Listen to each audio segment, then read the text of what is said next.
俄乌冲突也是本届慕安会的热点话题之一。值得注意的是，俄罗斯的代表并没有受邀参加。乌克兰总统泽连斯基则在17号出席并发表了讲话。泽连斯基警告说，战争持续的时间越长，战事扩大和进一步破坏国际秩序的风险就越大。慕安会主席霍伊斯根16号在致辞中说，慕安会希望提供一个平台，通过对话促进和平，在围绕全球各区域冲突和安全问题的讨论中，为当今世界悲观氛围找到一线希望。日前发布的2024年慕尼黑安全报告则直接指出，当前越来越多的国家面临双输的风险，这不再是关于谁得利多，而是谁损失少。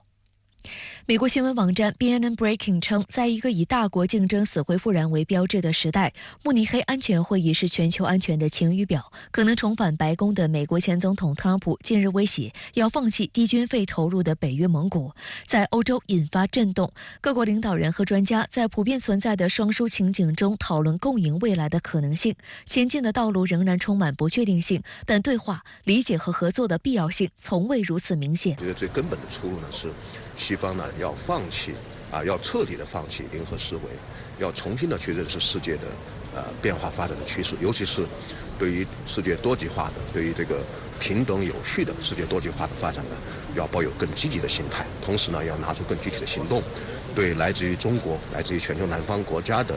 积极的呼吁和更合理的主张呢，要做出更好的回应。继续关注俄乌局势。当地时间17号，俄罗斯国防部发布声明称，防长绍伊古已向总统普京报告，俄军已完全控制位于顿涅茨克地区附近的乌军重要防御枢纽阿夫杰耶夫卡市。当天凌晨，乌克兰新任武装部队总司令瑟尔斯基也宣布，乌军决定撤出阿夫杰耶夫卡。在俄乌冲突将届满2周年之际，俄军时隔近10个月宣布战场上重大胜利。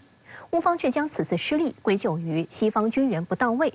目前，俄乌在战场上的新态势会否促进冲突尽快收场？来看报道。路透社称，夺取阿夫杰耶夫卡将有助于俄军实现完全控制顿巴斯地区的目标。对乌方而言，阿夫杰耶夫卡失守可成为总统泽连斯基向西方催促援助的有力证据。当地时间17号上午，泽连斯基在德国慕尼黑安全会议发表演讲，强调在阿夫杰耶夫卡是因为乌克兰弹药短缺，美国也未能及时提供军事援助。为减轻士兵伤亡，避免被俄军彻底包围，乌军决定撤军。А у нас їх дуже мало. Ось вся правда. 泽连斯基当天与美国总统拜登通电话，拜登在通话中告诉泽连斯基，他对乌方将得到美方军援有信心。白宫则在声明中将锅甩给了美国国会，称正是由于国会不作为，导致乌军弹药补给越来越吃紧，最终才使乌方被迫从阿夫杰耶夫卡撤军。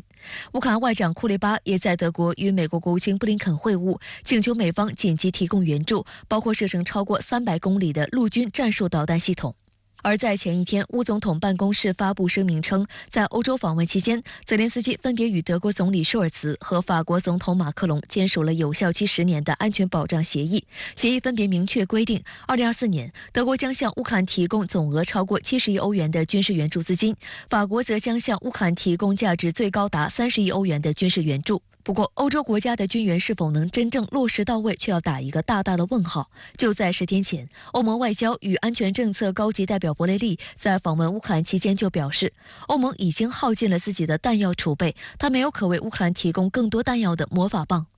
这个其实，我觉得肯定是西方对乌克兰的军援呢，它还是存在很大的不确定性的。虽然说，在今天在美欧国家，援乌还是一个政治正确，主要是美国了，因为它自身现在处在一个政治极化、处在一个两党恶斗的这样一种状态之中，它实际上也是这个民主党拜登政府也是有点心有余而力不足。在欧洲方面也是一样的，欧洲虽然说这个之前通过了对乌克兰的500亿欧元的这个资助啊，但是它的这种欧洲的这种军援的能力相对来说更为有限，比美国更有限。为期3天的慕尼黑安全会议上，乌克兰危机、巴以冲突等国际安全议题成为焦点，其中巴以冲突更是贯穿多场讨论会题，各方就此有何最新表态？本届慕尼黑安全会议主题是共同超越双输。有分析认为，当今世界正面对零和博弈、你输我赢的思维困扰。虽然会议点出问题所在，但如何解决依然是个问号。本届慕尼黑安全会议进入最后一天，首场讨论会就是破碎的和平、巴以关系的未来。巴以两国都有代表出席。事实上，在本次慕安会上，中东局势都是热度最高的话题之一。作为欧盟最大的成员国以及此次慕安会的举办国，德国在巴以问题上如何平衡各方表态，也备受外界关注。外界注意到，从此次出席慕安会的人员名单中就不难看出，中东局势在此次会议中的重要程度，以及主办方试图平衡各方观点的努力。不仅以色列总统赫尔佐格和巴勒斯坦总理阿什提耶都出席了本届慕安会，去年10月7号被哈马斯劫持的以色列人质家属也受邀出席。会议发言人就表示，慕安会致力于平衡以色列和巴勒斯坦的观点，努力确保尽可能包容各种观点和意见，无论他们有多大分歧。美媒称，卡塔尔、约旦、黎巴嫩、伊拉克和科威特等阿拉伯国家领导人均出席了会议，尤其是卡塔尔代表团的规模及其在中东危机中发挥的作用，使其成为外界的关注焦点。当地时间17号，多国外长出席慕尼黑安全会议，商讨最新加沙局势。沙特外交大臣费萨尔表示，已向美国等多方表明，首要工作是处理加沙人道危机，寻求方法终止加沙战事，确保民众能够获得人道物资。参与斡旋加沙停火的埃及外长舒凯里则强调，埃及无意为加沙难民提供安全区或设施，但会在必要情况下处理人道问题。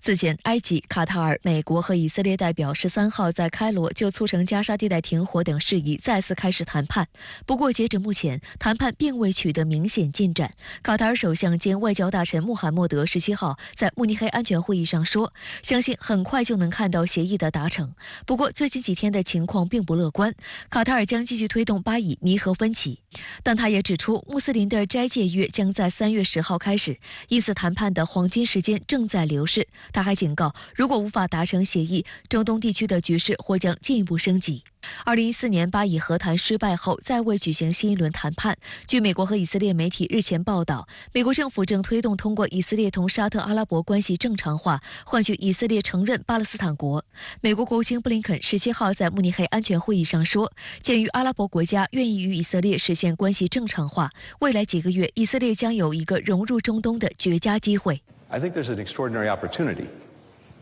before Israel in the months ahead to actually, once and for all, end that cycle that virtually every Arab country now genuinely wants to integrate Israel into the region, to normalize relations if they haven't already done so, to provide security assurances and commitments so that Israel can feel more safe and more secure. 尽管拜登政府也公开表态，要求以色列是以所谓的两国方案为未来政治解决和巴勒斯坦方面冲突的一个基本的出路，而欧洲方面呢，现在应该说多数国家呢也是要求以色列呢要以接受两国方案为解决问题的前提。但是现在现在在美国国内，包括在欧洲内部，其实也都有一些所谓的强烈的支持以色列的声音，所以在欧美内部并没有就是否以两国方案为基础来解决巴以冲突达成真正共识之前呢，其实现在欧美呢还不具备一个足够的能力或者说足够的意愿去影响巴以冲突的走向。